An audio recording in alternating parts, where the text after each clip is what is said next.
ಓಂ ನಮೋ ನಾರಾಯಣ. ಇಡೀ ಇಂಡಿಯಾಲೆ ಅತಿ ಹೆಚ್ಚು ಶ್ರೀಮಂತವಾಗಿರೋ ಟೆಂಪಲ್ ಅಂದ್ರೆ ಅನಂತ ಪದ್ಮನಾಭ ಸ್ವಾಮಿ ಟೆಂಪಲ್, ಕೇರಳದ ಅನಂತ ಪದ್ಮನಾಭ ಸ್ವಾಮಿ ಟೆಂಪಲ್. ಸುಪ್ರೀಂ ಕೋರ್ಟ್ ವರ್ಡಿಕ್ ಪ್ರಕಾರ ಎಲ್ಲಾ ರೂಮ್ಗಳನ್ನ ಓಪನ್ ಮಾಡಕ್ ಪರ್ಮಿಷನ್ ಸಿಕ್ತು. ABCDEF. ಏನ್ ಸಿಕ್ತು? ನಾವು ಇಷ್ಟು ಕೇಳ್ಪಟ್ಟಿದ್ದೀರಿ ಅಂದ್ರೆ ಅಲ್ಲಿರೋ ಅಷ್ಟು ಸಂಪತ್ತು ಇನ್ಯಾವ ದೇವಸ್ಥಾನದ ಕೋಣೆಲೂ ಇಲ್ಲ. ಒಂದು ರೂಮಿಂದ ಹೋದ್ರೆ ಆ ರೂಮಿನವರೆಗೂ ಅನಂತ ಸ್ವಾಮಿದು ವಿಗ್ರಹನೇ ಸಿಗುತ್ತೆ. ಒಂದು ಮಲ್ಕೊಂಡಿರೋ ಒಂದು ವಿಗ್ರಹನೇ ಸಿಗುತ್ತೆ. ಅದೇ 1,00,000 ಕೋಟಿಗಿಂತ ಜಾಸ್ತಿ ಅಂತ ಕೇಳ್ಪಟ್ಟಿದ್ರಿ ಅಲ್ವಾ? ಒಂದು ವಿಗ್ರಹ 18 ಅಡಿ ಅಂತ ಕೇಳ್ಪಟ್ಟಿದ್ದೀರಿ. ಒಂದು ಶರ್ಟ್ 16 ಅಡಿ ಅಂತ ಕೇಳ್ಪಟ್ಟಿದ್ದೀರಿ. ಒಂದು ವೇಲು 16 ಅಡಿ ಅಂತ ಕೇಳ್ಪಟ್ಟಿದ್ದೀರಿ.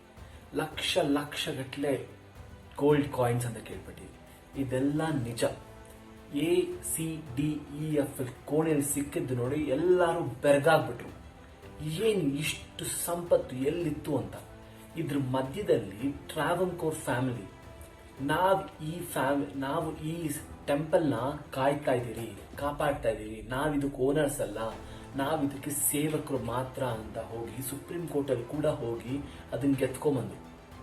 ರೀಸೆಂಟ್ ಆಗಿ 260 ವರ್ಷ ಆದ್ಮೇಲೆ ಈ ಟೆಂಪಲ್ ಅಲ್ಲಿ ಮಹಾಕುಂಭಾಭಿಷೇಕದ್ದು ಪೂಜೆ ಕೂಡ ನಡೀತು. ಎಲ್ಲಾರು ಹೇಳಿದ್ರು ದೇವ್ರಿಗೇನಕ್ಕೆ ಪುನಶ್ಚಿತ್ರ ಮಾಡಬೇಕು, ದೇವ್ರಿಗೇನಕ್ಕೆ ಮತ್ತೆ ಎನರ್ಜಿ ಕೊಡಬೇಕು ಅಂತ. ಬಟ್ ಎಲ್ಲಾ ಭಕ್ತರುಗಳು ಕೂಡಿ ಈ ದೇವಸ್ಥಾನದಲ್ಲಿ 260 ವರ್ಷ ಆದ್ಮೇಲೆ ಮಹಾಕುಂಭಾಭಿಷೇಕ ಮಾಡಿದ್ರು. ಬಿ ರೂಮಲ್ಲಿ ಏನಿತ್ತು? ಬಿ ರೂಮಲ್ಲಿ 4 ಕೋಣೆಗೆ ಎಂಟ್ರೆನ್ಸ್ ಇದೆ. ಒಂದು ದೊಡ್ಡ ಹಾವಿದೆ, ಅದು ನಮ್ಮನ್ನ ಬಿಡಲ್ಲ. ಏನಾರು ಅದನ್ನ ರೂಮ್ಗಳನ್ನ ಓಪನ್ ಮಾಡಿಬಿಟ್ರೆ ಇಡೀ ಜಗತ್ತೇ ಅಲ್ಲೋಲ ಕಲ್ಲೋಲ ಆಗ್ಬಿಡುತ್ತೆ. ಮಣ್ಣಲ್ಲಿ ಮಣ್ಣಾಗಿ ಕಳ್ದೋಗ್ತೀರಿ. ಆ ಒಂದು ಕಾರಣಕ್ಕೆ ಈವನ್ ಗೌರ್ಮೆಂಟ್ ಕೂಡ ಎದುರ್ಕೊಂಡಿದೆ. ಇದು ಜನಗಳ ಒಂದು ನಂಬಿಕೆ ಮೀರಿದು ಏನೂ ಇರಲ್ಲ.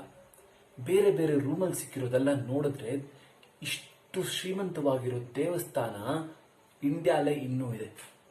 ಎಷ್ಟೊಂದಿರ್ಬೋದು. ಇದು ಕೇರಳದ ಅತಿ ಹೆಚ್ಚು ಶ್ರೀಮಂತ, ಇಂಡಿಯಾದಲ್ಲೇ ಅತಿ ಹೆಚ್ಚು ಶ್ರೀಮಂತ ದೇವಸ್ಥಾನ. ವಿಷ್ಣುವಿನ ದೇವಸ್ಥಾನಕ್ಕೆ ಅಷ್ಟು ಪವರ್ಫುಲ್ ಇದೆ. ಇಲ್ಲಿ ಇನ್ನೊಂದು ವಿಷಯ ಏನಂದ್ರೆ, ನಾವು ಹೇಗೆ ನಮ್ಮ ನಂಬಿಕೆಯನ್ನು ಕಾಪಾಡ್ಕೊತಾ ಇದ್ದೀವಿ ಅನ್ನೋದೇ ಇನ್ನೊಂದು ವಿಷಯ. ನಾವು ಎಷ್ಟು ಒಂದೊಂದು ವರ್ಗ ಒಂದೊಂದು ತರದ ಒಪಿನಿಯನ್ ಕೊಡ್ತಾ ಇರುತ್ತೆ. ಬಟ್ ನಾವು ಹೇಗೆ ಒಪಿನಿಯನ್ ಕೊಂಡು ಹೋಗ್ತೀವಿ ಇದನ್ನು ಕೂಡ ನೀವು ಕಮೆಂಟಲ್ಲಿ ಹೇಳಿ.